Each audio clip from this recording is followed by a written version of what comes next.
Телеканала «Новый век». Новости. Меня зовут Анастасия Маслова. Здравствуйте. Вот о чем поговорим и что расскажем сегодня. Режим ЧС. В Туве регистрируется 21 очаг лесных пожаров. Микрофинансовые организации будут работать в статусе микрокредитных компаний. Что это даст жителям региона? Около 200 обратившихся с начала месяца. С наступлением летних каникул вырос детский травматизм. Об этом и не только подробнее.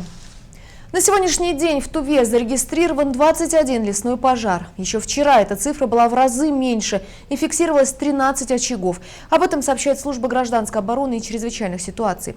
Запах дыма смогли почувствовать и кызылчане. Утром в городе была видна дымка. На данный момент площадь пожара составляет в общей сложности 1529 гектаров. Очаги возгорания регистрируются в Кызылском, Терехольском, Пихемском, Кахемском, Тандинском, Тоджинском, Чехольском, Дзунхемчикском, Кахемском, Ирзинском, Чедихольском районах. Тушение ведется из земли и с воздуха. По предварительным данным, причиной большинства пожаров стал человеческий фактор. Со вчерашнего дня в лесах региона введен режим ЧС. В связи с этим сотрудники МЧС просят жителей и гостей Тувы соблюдать правила противопожарного режима, а о задымлениях сообщать по номерам 101, 112, телефон горячей линии службы ГО и ЧС Республики Тыва 3 16 16. Все микрофинансовые организации, зарегистрированные в Туве, будут работать в статусе микрокредитных компаний. Это серьезно ограничивает масштабы их работы, как по максимальной сумме займа, так и по возможности привлекать деньги граждан. Подробности далее. Капитал компаний, которые решили работать в статусе микрокредитных, может быть минимальным – 10 тысяч рублей. Контролирует работу организации Банк России. Такие компании должны были поменять свой статус еще в прошлом году. Теперь микрокредитные компании не могут привлекать инвестиции от граждан, которые не являются их учредителями. Сумма микрозайма для людей не может быть больше 500 тысяч рублей. Стать микрофинансовой компанией могут только крупные организации с капиталом не менее 70 миллионов рублей. Банк России следит за ними напрямую. Они могут выдавать займы до 1 миллиона рублей гражданам и до 3 миллионов рублей юридическим лицам, привлекать инвестиции от населения на сумму не менее 1,5 миллиона рублей. Проверить статус организации можно на официальном сайте Банка России cbr.ru в разделе «Субъекты финансирования», либо набрать в браузере «Государственный реестр микрофинансовых организаций». Всего на территории республики зарегистрированы 5 компаний, осуществляющих микрофинансирование. Если в списке не окажется той, к которой обратились вы, можно на этом же сайте оставить жалобу, либо позвонить в правоохранительные органы. В прошлом году на рынке микрофинансирования был введен так называемый коэффициент 4. Это коэффициент 4 применялся для потребительских займов сроком до 1 года. Сумма процентов по этим займам не могла превышать более чем 4 раза сумму основного долга. А с 1 января 2017 года уже был введен коэффициент 3 и по некоторым случаям даже коэффициент 2. Если непогашенная часть по простой сумме долга составляет 5000 рублей, то заемщик должен будет заплатить максимум 15 тысяч, из которых 5 тысяч – это непогашенная часть основного долга, и 10 тысяч – это начисленные проценты. Такие ограничения защищают заемщиков от чрезмерного роста задолженности. Обращаясь за займом, необходимо оценивать финансовые возможности, сравнивать процентные ставки в разных МФО и выбирать наиболее выгодные, внимательно читая договор, на первой странице которого всегда указывается полная стоимость кредита. Я думаю, что необходимо проводить обучающие семинары, и они должны быть бесплатны, чтобы каждый имел возможность посетить такой семинар и узнать об этом. Надо обучать этих клиентов. А человек этот первый раз берут кредит, а по проценту они не спрашивают, а они с этим не воспользуются. И они ставят такие большие проценты, как 50%, и 30%, или 32%, вот такие бывают. Наверное, должна быть разъяснительная работа, даже средства массовой информации в том числе должны принимать в этом участие. Могут и работодатели, в этом принимать участие. Но и самим людям нужно, прежде чем что-то подписывать, внимательно читать. В проектном управлении Министерства финансов реализуется проект «Финансово-грамотная Тува», в рамках которого охватываются все слои населения, начиная от школьников, студентов, для повышения финансовой грамотности населения. Проект направлен на то, чтобы довести до каждого жителя республики информацию о том, что необходимо вести свой личный финансовый план, чтобы составлять ежемесячно свои доходы и расходы, как правильно сберегать свои финансы, как правильно управлять теми деньгами, которые вы имеете, как правильно брать кредиты, о том, что если ваши сумма кредитов в месяц превышает более 25% от семейного бюджета, то вы автоматически попадаете в зону риска. И все эти мероприятия, они проводятся в виде игр, в виде семинаров, в виде экскурсий, в виде разъяснений. В коллегию адвокатов обращаются очень много граждан. Все не знают своих прав. Приходят за консультацией, когда уже возбуждено исполнительное производство. Граждане не принимают участие в судебных заседаниях, решение выносится без них. Многие банки, они при подаче искового заявления о взыскании задолженностей по кредитным обязательствам, они взыскивают только задолженность, штрафы, пени, неустойки, а сам кредитный договор не расторгается. И если граждане будут иметь возможность и сами уже добровольно будут приходить после консультации с юристом, с адвокатом в судебное заседание, то на этом этапе они могут тоже ходатайствовать перед судом, чтобы кроме взыскания задолженности они имели право расторгнуть кредитный договор. Как пояснила Евгения Эренчин, если у вас есть материальные трудности, связанные с жизненными ситуациями, необходимо обратиться в банк, чтобы сделать реструктуризацию кредита. Для этого нужно предоставить справки, подтверждающие несостоятельность оплаты кредита. В настоящее время, по данным отделения Национального банка, около 20 миллиардов рублей выданных кредитов физическим лицам. Просроченная задолженность составляет 2 миллиарда рублей. Министерством финансов Тувы был сделан социологический опрос населения о том, какой уровень финансовой грамотности населения. Результат показал, что 65% опрошенных не владеют своими финансами. Ника Катина, Диана Баян-Багус, РС Хавалык, телекомпания «Новый век». Тува будущего. Стратегия перемен. С 28 по 30 июня в Кызыле пройдет республиканский форум. Изначально он задумывался как накопитель народных идей в самых разных направлениях социально-экономического развития. Вторая задача – их первичная переработка на дискуссионных площадках силами самих авторов и приглашенных экспертов. Своего рода мозговой штурм. И, наконец, третий этап – как конвертировать прошедший отбор идей в реальные проекты, которые станут хребтом региональной стратегии до 2030 года. В этой технологической цепочке, по мнению главы региона, должен быть главный элемент – инициативы с места, от простых людей. На форум наряду с местными приглашены эксперты из регионов России, которым предстоит оценить проекты будущего Тувы. 4,5 миллиона рублей удалось мобилизовать в бюджет благодаря месячнику по сборам имущественных налогов. Он проходил в республике с 15 мая по 15 июня. Задолженность физических лиц по налогу на имущество, земельному и транспортному налогам за 2015 год, неуплаченным до 1 декабря 2016 года, на начало месячника составляла 153 миллиона рублей. Благодаря принятым мерам задолженность удалось сократить на 12,6%. Во время месячника сотрудниками налоговой службы совместно с судебными приставами и администрациями районов шла серьезная работа с населением. Проводились рейды по должникам, велась информационно-разъяснительная работа. Налоговики планируют продолжить работу в данном направлении и добиться полного погашения гражданами задолженности по имущественным налогам. И напомню, срок уплаты физическими лицами налога на имущество, земельного и транспортного налогов за 2016 год закончится 1 декабря 2017 года. А теперь о курсах валют. Доллар стоит 58 рублей 58 копеек, а евро 65 рублей 32 копейки. Сделаем небольшую паузу на рекламу. Вернемся в эфир буквально через пару минут.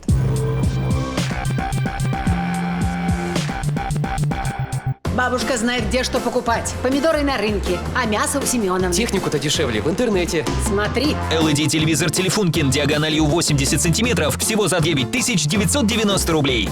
РБТ.ру. Надо тебе чехол для планшета связать. Для тех, чье слово на вес золота.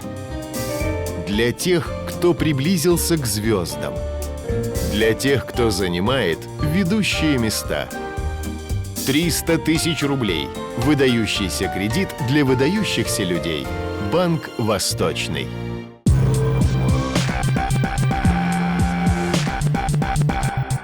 Вы смотрите новости, мы продолжаем выпуск. Печальный список МЧС пополнился еще одной трагедией на воде. На этот раз в Водках, Пихемский район. И вновь жертва – ребенок. Накануне в реке Уюк несколько детей купались без сопровождения взрослых. В результате 3-летний мальчик утонул. Проверку по данному факту проводит Следственный комитет. И в продолжении темы. Для одних долгожданный отдых, для других горячая рабочая пора. Как правило, именно в этот период в медицинские учреждения за помощью обращаются большое количество детей. Так, городской травмпункт только за текущий месяц зарегистрировал более 200 случаев травм различной степени тяжести. В лучшем случае ссадины и ушибы, в худшем – переломы. Травмы, с которыми дети обращаются в медицинские учреждения, разные. Больше всего несовершеннолетних поступают в травмпункты прямо с улицы. Всего в мае месяце у нас 500 обращений детских. Начиная с 1 июня 236 всего обращений детей. Переломов у нас 52 случаев, раны 93 и поверхностные травмы 91 случай. Это ушибы, растяжения. Раны в основном получают на берегу реки, купаются, наступают на стекла. Все. Переломы получают в основном, падая с велосипедов и с роликов. По словам врачей-травматологов, дети больше всего получают травмы, катаясь на роликах или велосипедах. Причем одними синяками обходятся не всегда. Бывали случаи, когда ребенка доставляли в медицинское учреждение и с тяжелыми повреждениями. Более того, о тревожной статистике говорят и в ГИБДД. Госавтоинспекция напоминает, что в период летних школьных каникул количество дорожно-транспортных происшествий с участием детей и подростков увеличивается. С начала июня текущего года в Кызыле произошло 8 дорожно-транспортных происшествий с участием несовершеннолетних, в результате которых 6 детей получили ранения различной степени тяжести. С окончанием учебного года дети чаще всего предоставлены сами себе. Летом отдых вблизи водоемов становится практически единственным местом спасения от жары. Однако, несмотря на то, что в городе открыт официальный пляж, где дежурят медики и спасатели, некоторые предпочитают купаться в необорудованных для этого местах, например, на Енисее. Самое страшное, что купаются дети без сопровождения взрослых. Уже в этом году у нас зафиксировано 2 случая гибели детей на водных объектах. Погиб мальчик и погибла девочка. Один погиб в Барухинском районе, вторая погибла в Мангутаге. И оба случая это было без сопровождения взрослых, нахождение детей у водоема. Медики, полицейские и спасатели в один голос твердят: следите за тем, где гуляет, купается, играет, да и просто проводит время ваш ребенок. Во многих случаях трагедий, а уж тем более травм, можно было бы избежать. Чинчиса Муга, Буяна, телекомпания «Новый век». Далее рубрика «Гость в студии».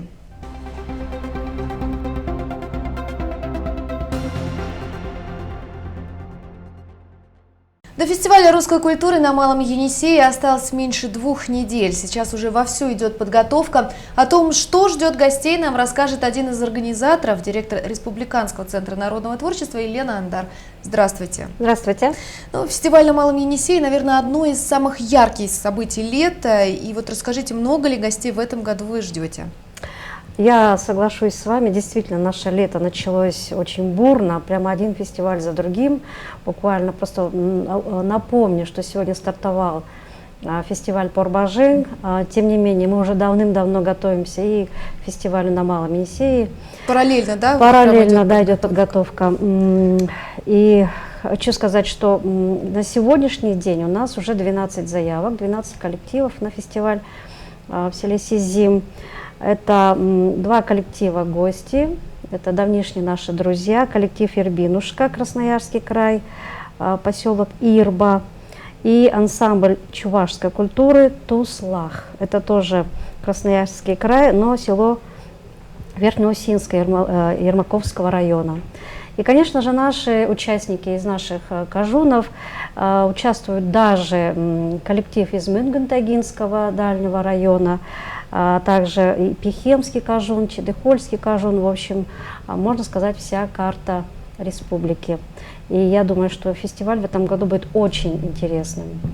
Ну, а это постоянные участники? Вот он же второй раз, получается, фестиваль проходит. То есть в том году они уже принимали участие или присоединились к ним и новые, и старые еще раз попробовать свои силы решили? Старые, несомненно, зарядившись прошлой энергией, да, уже активно участвуют, уже ждут, даже с нетерпением ждут фестиваля. И, конечно же, как говорится, молва пошла, и новые коллективы к нам присоединились. Новые коллективы тоже будут. Какие конкурсы запланированы? В отличие от прошлого фестиваля, в этом году конкурсов больше. И это логично, потому что фестиваль развивается. И в этом году участников ждет целых 4 основных конкурса. Это конкурс певческого фольклора, конкурс обрядового фольклора, конкурс гармонистов-частушечников и конкурс эко-мода, который, ну, понимаете, да, приурочен к году экологии. А также традиционный уже конкурс прях. Да вы что? Да. А вот эко-мода, расскажите, это новый конкурс, и как вот он Ну, я будет думаю, проявляться? что этот конкурс, он будет иметь такой немного шуточный характер, потому что все-таки серьезные, я думаю, дизайнеры к нам не приедут, но тем не менее, просто я считаю, что традиционные костюмы, они все равно очень экологичные, да, и наверняка стоит задуматься над тем, как вот эти народные традиции перенести в современную жизнь, и в то же время это, ну, возможность как-то больше сделать акцент на народный костюм. Ну вот, а участники, все, которые заявлены в конкурсе, на фестивале, они должны принимать участие в каждом конкурсе или все-таки здесь есть разделение? Кто-то там в частушках, кто-то в пряхах? Ну, в основном они должны принимать участие во всех конкурсах. Ну, я уверена, что они будут принимать участие и в песенном фольклоре, и в обрядовом фольклоре. Эко-мода, она, в принципе, это сопутствующая. Они все приедут в костюмах и пройтись, и продефилировать, и просто еще раз прорекламировать свой национальный костюм, я думаю, не стоит никакого труда. И наверняка в каждом коллективе есть обязательно гармонист-частушечник. Я думаю, это тоже не проблема абсолютно. Ну, выбрать, наверное, победителя будет сложно. Я думаю, да, для жюри, наверное, будет тяжелая задача выбрать лучший коллектив, но посмотрим, посмотрим, кто победит. Что ждет тогда, давайте сразу скажем, победителей, раз уж мы об этом заговорили? Ну, я хочу добавить, что, конечно же, на уровне Министерства культуры и на уровне правительства создан оргкомитет. Я являюсь членом оргкомитета при Министерстве культуры как руководитель Центра народного творчества. И мы знаем, что выделен призовой фонд, денежный фонд для победителей. И по решению жюри, я думаю, победители получат сертификаты как вознаграждение. На каком этапе подготовка сейчас? Ведь подготовка идет еще в большей степени на месте, там непосредственно, да? Я думаю, подготовка идет, да, я согласна, на большей степени идет на месте, поскольку все мы знаем, Сизим это все-таки труднодоступный у нас район. Там, во-первых, дорога, и самый основной вопрос это переправа. Немаловажный вопрос это проживание, да, гостей, питание гостей, безопасность гостей. Это все прорабатывается на уровне правительства республики и, конечно же, муниципалитетом, Кахемским районом. Конечно же, идет подготовка на уровне коллективов. Все они давно получили положение, готовятся вот к конкурсным частям, конкурсной части, да. И, конечно же, идет организационная подготовка. То есть мы собираем заявки, сколько номеров, сколько человек будет проживать. То есть договоренность идет с ГОЧС по поводу. Значит, мы хотим попросить у них палатки для проживания гостей, да, большие палатки МЧС. Насколько вот я знаю со слов Веры Николаевны Пшаковой и со слов председателя администрации Кажуна, значит, на базе даже строятся новые домики, построена новая сцена, то есть полным ходом идет работа по приему гостей, и чтобы действительно фестиваль прошел на высоком организационном и на творческом высоком уровне. Фестиваль стартует 30 июня, а заезд будет именно в этот день или накануне? 30-го как раз этот день заезда. Мы планируем, что с утра мы все выдвигаемся в Сизим. В течение дня где-то ближе к обеду мы должны заехать. И, в принципе, уже вечером мы торжественно открываем фестиваль. Ну, помимо участников, наверняка будет очень много зрителей. Те, кто приедут посмотреть на все это действие, отдохнуть и окунуться в эту культуру. Вот готовы ли к этому, к такому наплыву людей? Потому что вот в том году, насколько знаем, да, и Шалбан Валерьевич об этом говорил, что была проблема именно с паромной переправой, потому что люди часами стояли в очереди на паром, и очень это, мягко говоря, да, настроение уже убивало. Вот в этом году как-то решается эта проблема? Действительно, в прошлом году я сама тоже принимала участие в фестивале, и, как говорится, 5-6 часов сидеть, ждать очереди около парома, это действительно не очень хорошо. Оргкомитетом тоже этот вопрос поднимался в первую очередь, можно сказать, да. И в этом году, насколько я слышала, знаю, продумано такая система. Будет организован перевоз участников и гостей через паром не на машинах, да, то есть будет организована до парома стоянка, автостоянка, можно будет оставить машины, которые будут охраняться, гости могут переехать как бы пешим ходом через реку, а там далее будет функционировать автобус, то есть довозить уже людей непосредственно до базы. Но в прошлом году, по опыту прошлого года, основные гости фестиваля это были жители Кахемского района, особенно Сизима. Ведь в принципе и он и задуман для того, чтобы вот этот район, жители этого района, села, открыть миру, чтобы они сами открылись, пришли, себя показали, как говорится, и мир посмотрели. Ну и там еще да. невероятная природа, нужно сказать. Там чудесная природа, вообще красивая, и вообще необычайный колорит, и люди какие там красивые и добрые. Поэтому всем стоит туда приехать и посмотреть. Ну что, ждем с нетерпением, а вам спасибо, что пришли. Я напомню, у нас в гостях была один из организаторов, директора Республиканского центра народного творчества Елена Андар.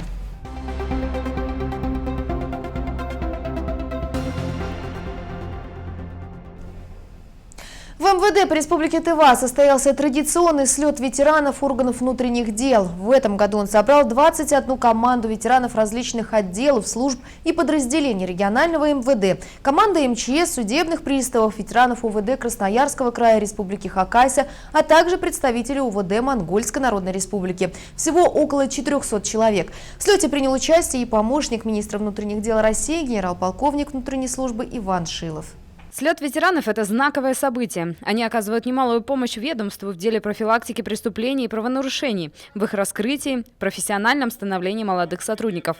Кроме того, уходя на заслуженный отдых, большинство из них продолжает активно участвовать в жизни ведомства. Работа ветеранских организаций вместе с аппаратами по работе с личным составом, она проводится постоянно. И при выполнении программы это которая четко обозначила свои направления. Это патриотическое воспитание граждан Российской Федерации. 8-й слет проходил в местечке Дурген-Ору Тандинского района. Ветераны не только общались и делились опытом с молодыми коллегами, но и соревновались. Несмотря на возраст, они продемонстрировали хорошую физическую подготовку. Пожалуй, самыми зрелищными стали соревнования по перетягиванию каната. Поддержать свои команды и поболеть пришли все участники слета.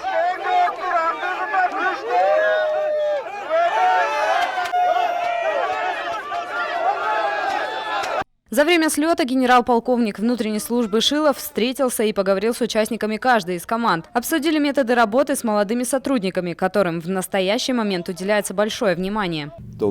Мне было очень приятно услышать и получить информацию, что здесь, в республике, проводится интересное мероприятие с привлечением и основная масса ветеранов, которые действительно отслужили полностью свой период службы, срок службы, не ушли куда-то в личную жизнь, а занимаются очень активной работой. Осознаю, что скоро мне надо уехать, и я покидаю именно землю Тувинской республики с радостью, немножко с печалью, но с хорошей печалью. В этом году победителей слета определили в 2 категориях. В первой категории 3-е место завоевала команда МЧС. Второе заслуженно получили ветераны ОВД Хакасии. А самой сильной и ловкой признана команда ветеранов УВД Кызыла. Во второй категории почетное 3-е место заняла команда ветеранов Следственного управления МВД по Туве. Вторыми стали участниками команды ОФМС. А первое место в упорной борьбе завоевали ветераны из Мангун-Тайгинского района. Далее новости короткой строкой.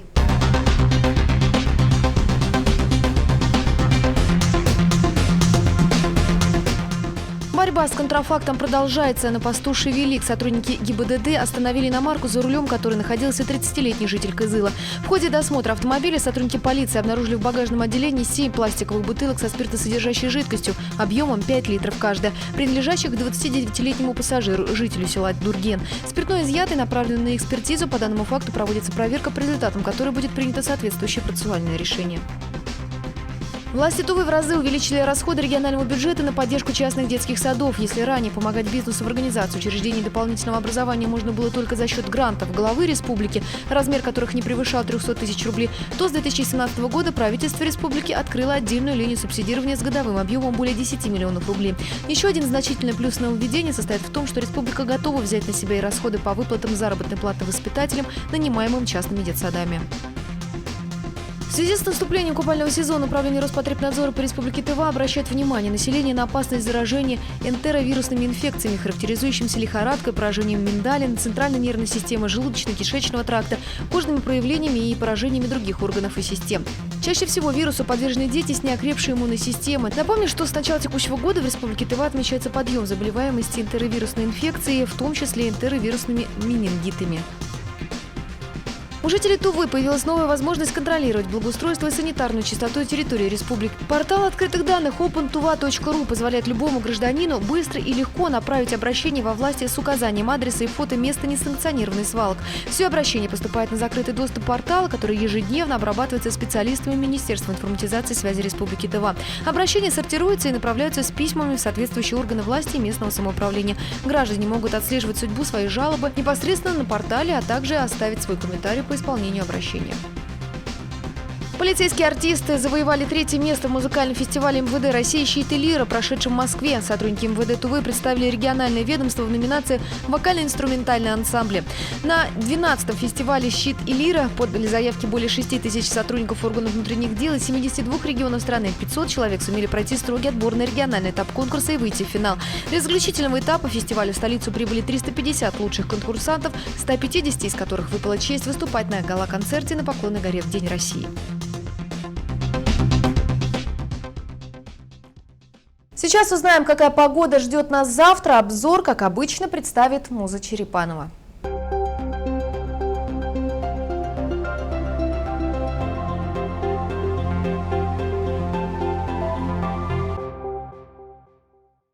Здравствуйте, на канале Новый век, прогноз погоды, и я его ведущая Муза Черепанова. Синоптики обещают, что погодные экстримы этим летом продолжатся, и жара пока отступать не собирается. В четверг, 22 июня, в Кызыле прогнозируется плюс 36, плюс 38. Вечером и ночью плюс 21, плюс 22. Переменная облачность, осадков не ожидается. Возможно гроза. Малооблачно, возможен небольшой дождь. Ветер юго-западный 3-4 метра в секунду. Давление 700 миллиметров ртутного столба. Возможно небольшая гемогнитная буря. Относительная влажность воздуха 33%. О погоде все. Спасибо за внимание и до новых встреч!